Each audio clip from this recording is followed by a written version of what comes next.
guys, Coach Danny, Maganal Guru, Beginner Tertiary International. I'm going to work a little bit on making some entries and using some specific footwork for my entries. What I find a lot of times when beginners start sparring, first of all, I find a lot of beginners start sparring too soon. They get in there and yeah, they want to be in the hit somebody or hit something, but they don't have the coordination of the footwork. They don't understand the timing. They don't understand filling the gaps with fakes and baits to get the other person kind of consumed about something else as you make your entries. So they end up doing tagging, throwing out their arms, trying to tag and then get out. Either that or they just soon walk in and just close their eyes and just swing because they have no real direction as to what they're doing. I like to start my guys off with target specific and using specific footwork to hit a particular hand or a particular elbow or a shoulder or a knee. They're target specific in how to get there. And then we start working on how do we set the person up. So one of the things I like to play with is we start looking at being outside of range. So I'm going to use this pole here. Now the pole could be the person's body. It could be a hand just being in this position. They could be chambered here and you're still looking at the body or whatever. So I'm just looking at this as being a reference for the distance and the angles at which we'll be attacking on.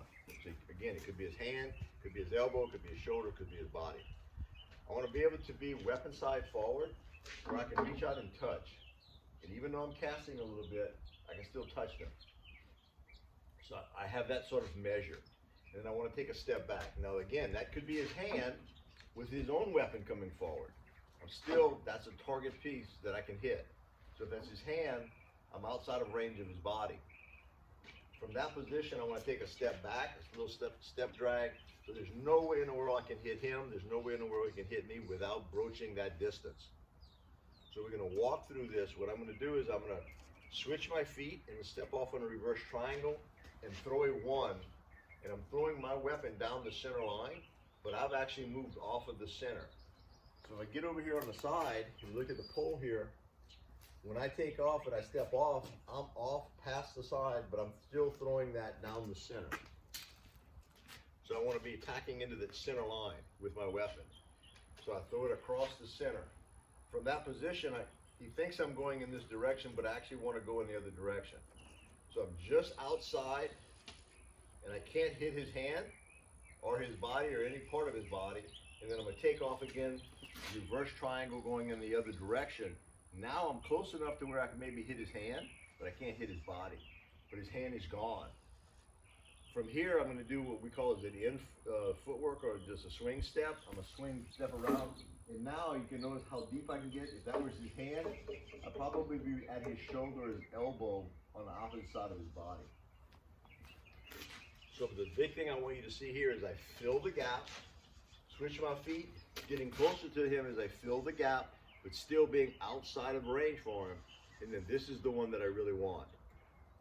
I can go back with a three, an egress. I can do with a reverse two, stepping on again.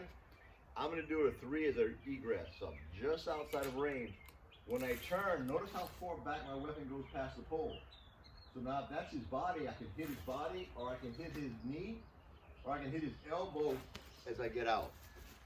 So I'm using this footwork, taking off, making him think I'm going to my left, and coming right back across, and getting closer to him on this side.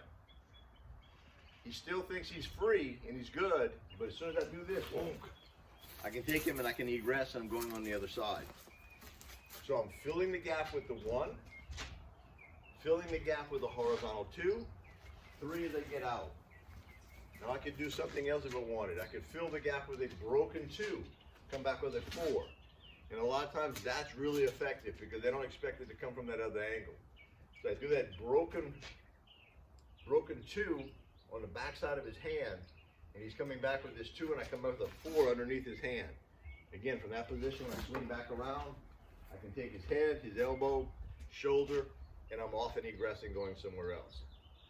Big thing on this is change the angle as you come in. And again, I'm throwing these things to fill the gap so that I'm getting closer and closer to them every single time.